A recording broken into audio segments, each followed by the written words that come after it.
Hi, everybody. This is Julissa. Thank you so much for coming back for part two of the Rey Rivera death and mystery at the Belvedere Hotel. Okay, this is part two. I figure I'm just gonna do it and post part one and part two so everybody can join in the conversation. Tell me their opinion about it.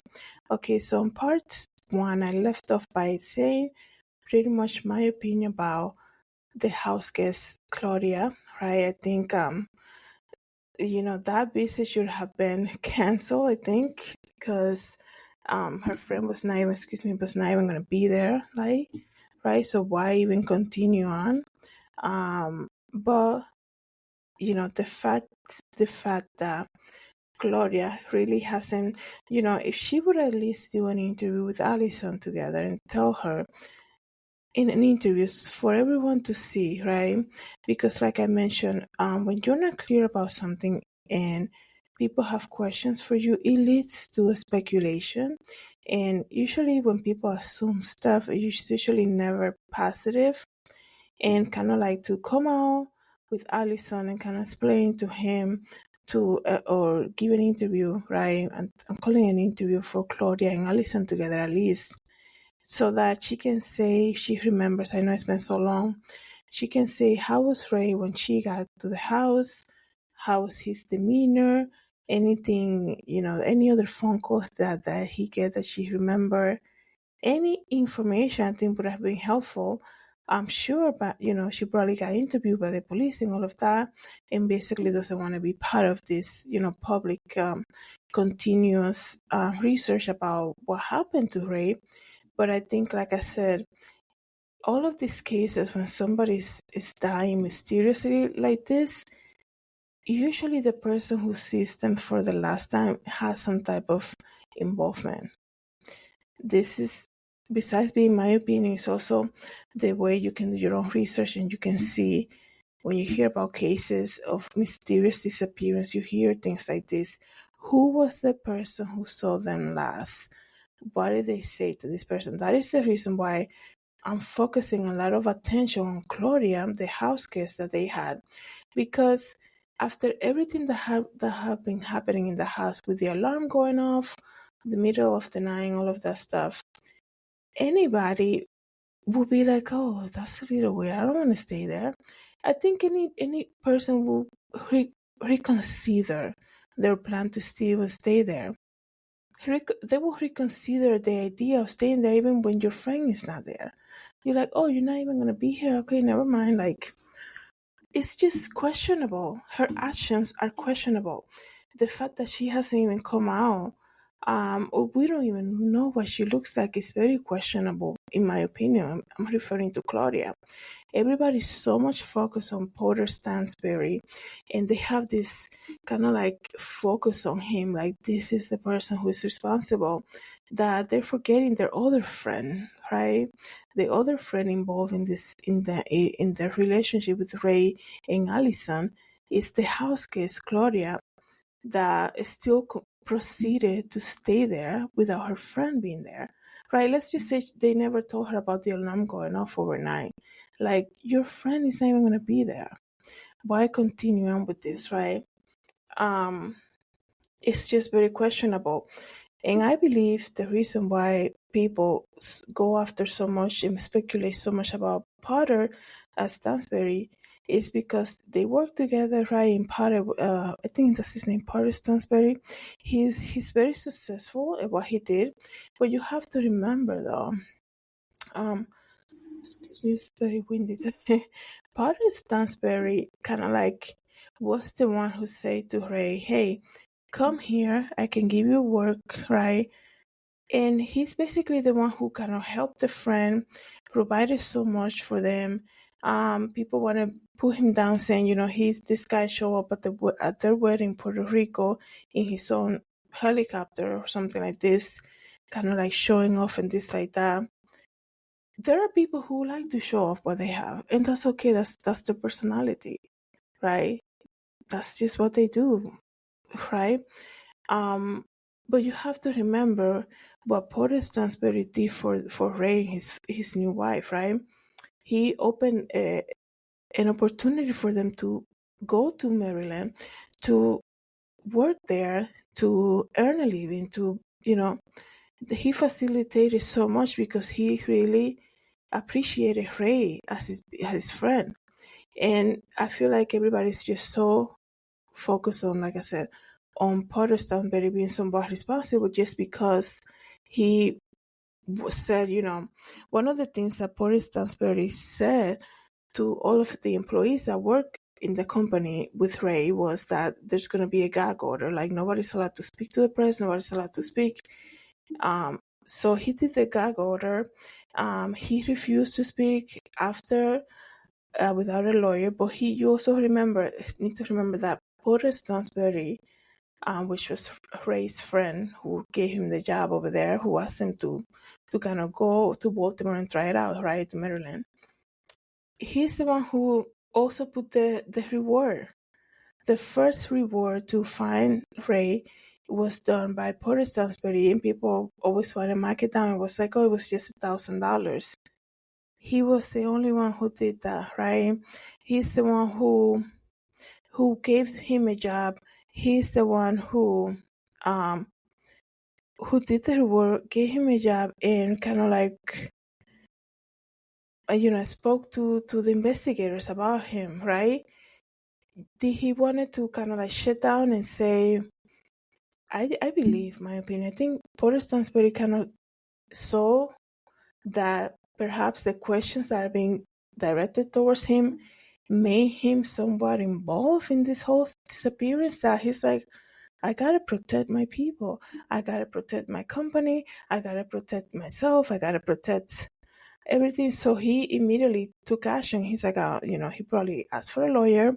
He put the gag order for the company employees. And he's like, I'm not talking about it anymore, right?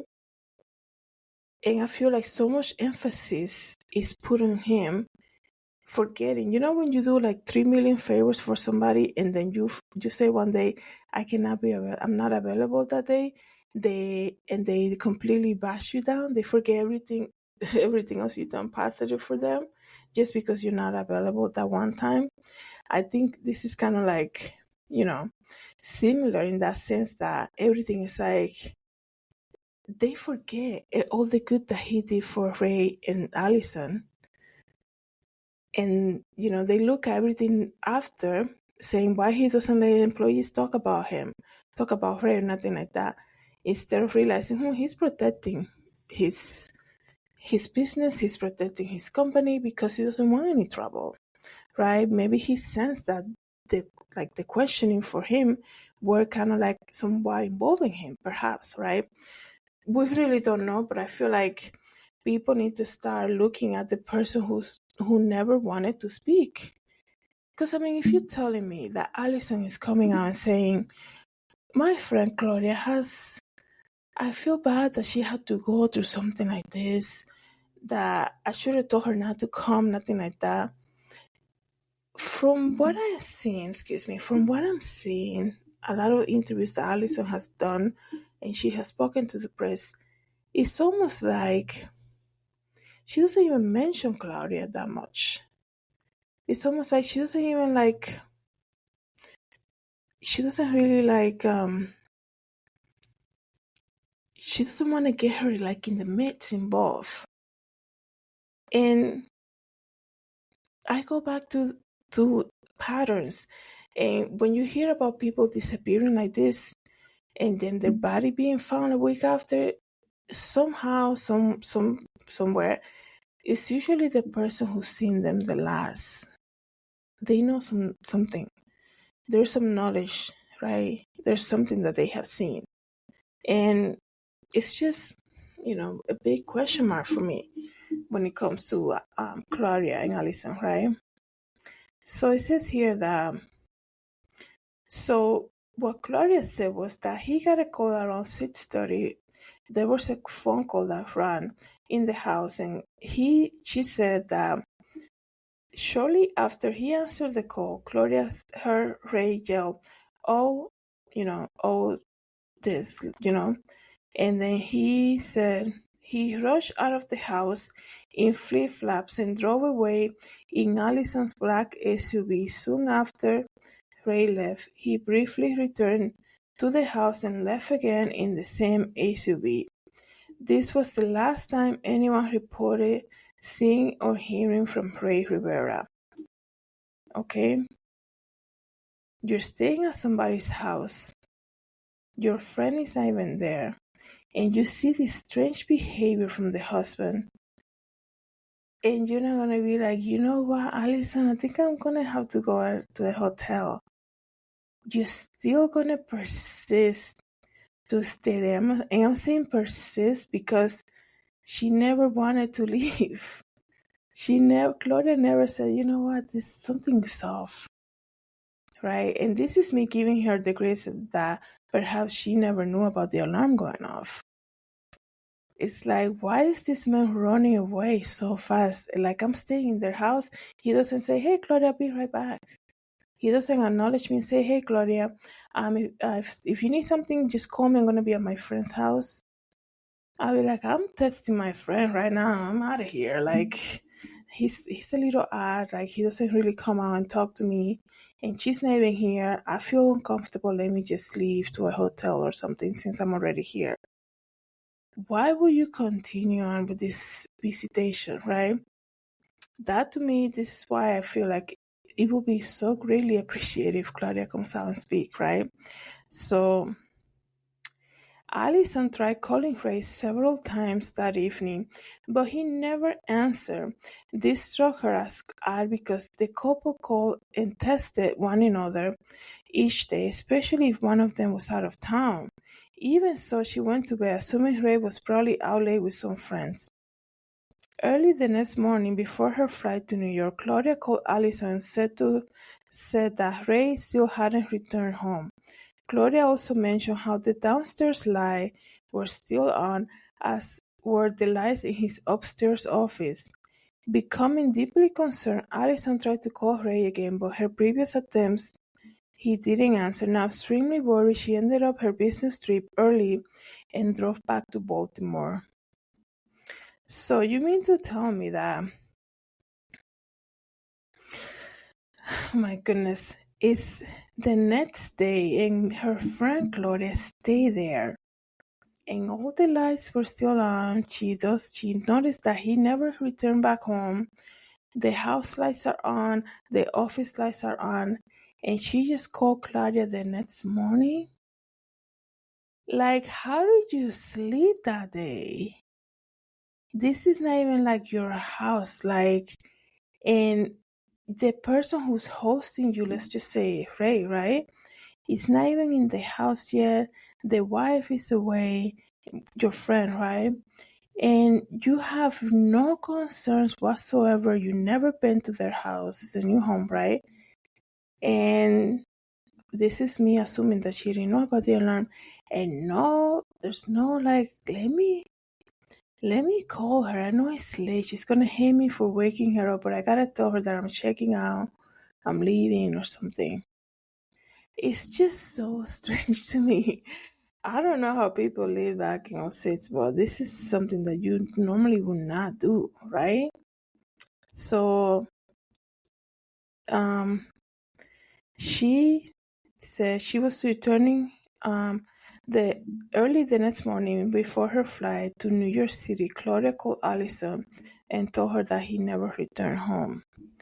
Allison left to her house, right?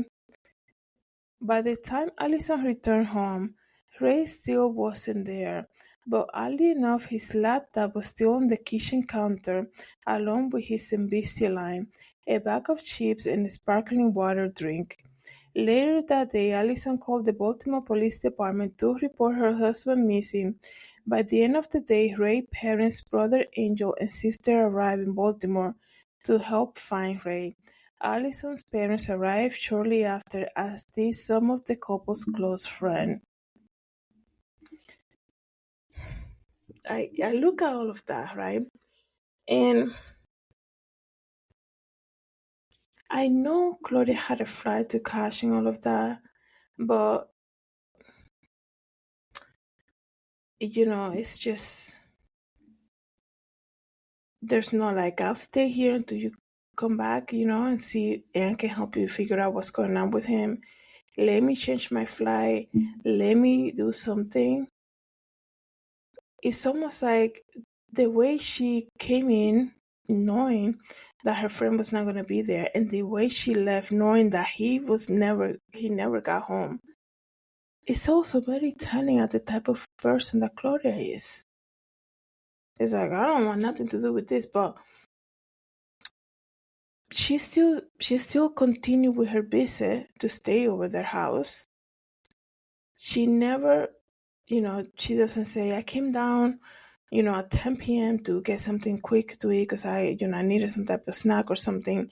And I could hear him in the office working. There's nothing from her about that, right?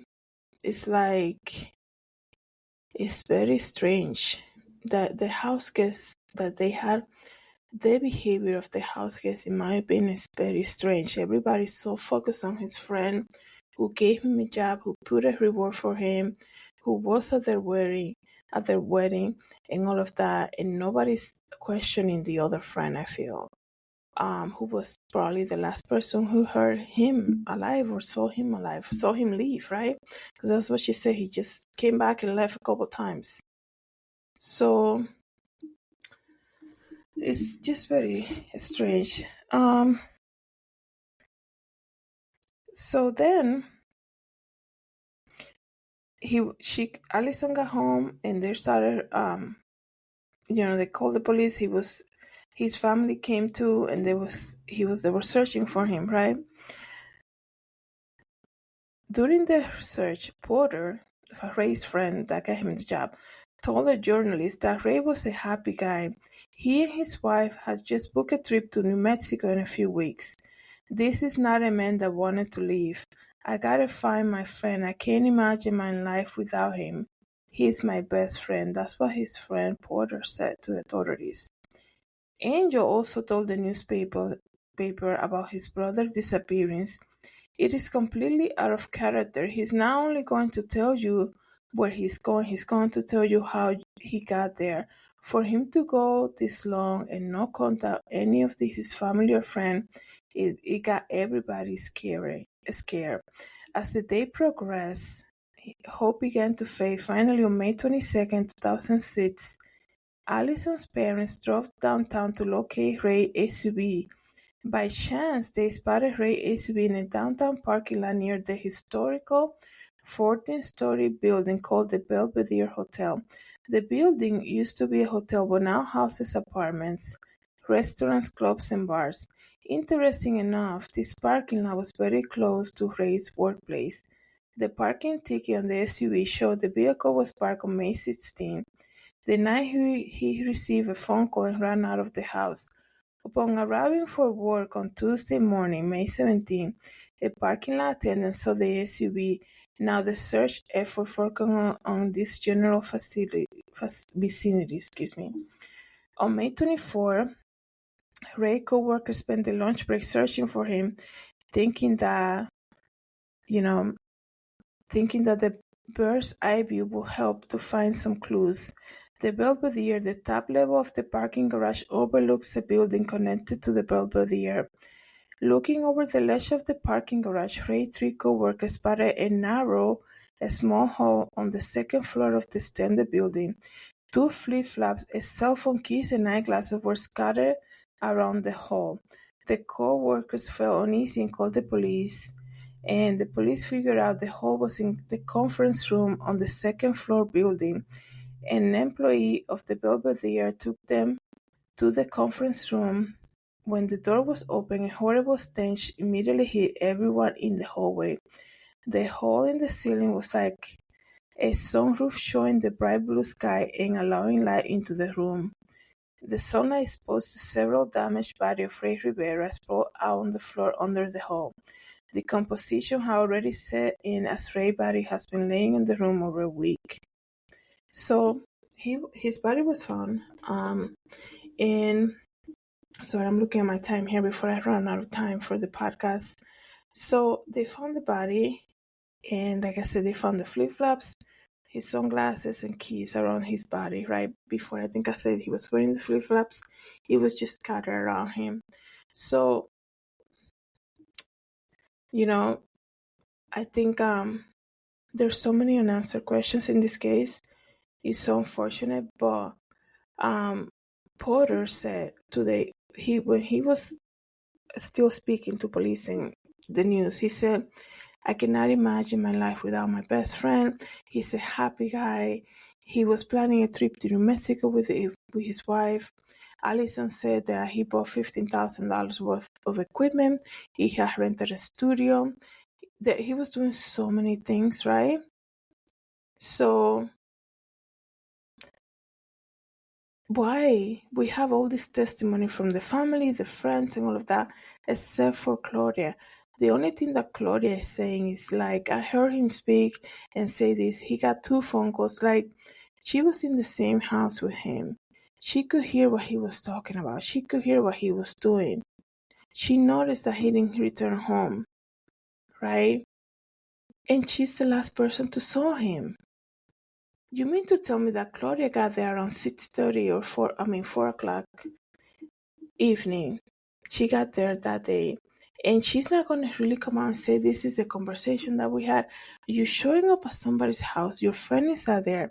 And the husband is completely in his room doing his thing. He's completely ignoring you, making sure you're good. How do you, when you go to somebody's house, how did you turn this shower on? How did you do this?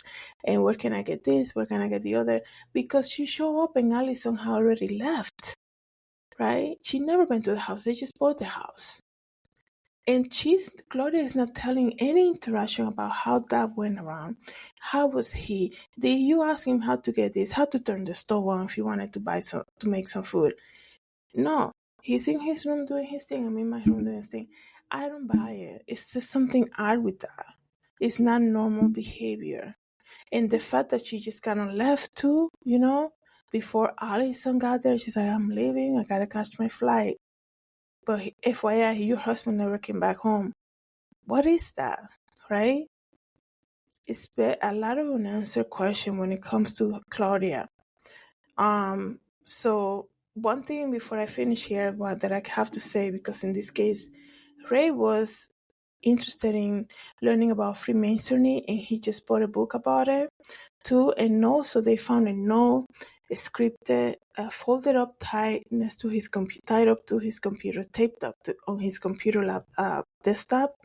And the note was talking about the great inventions that they have done, society has done, and referring to a lot of movies and things like that. I mean, for me, to be honest, that note about movies and actors and creating great things in medicine, Ray is a writer.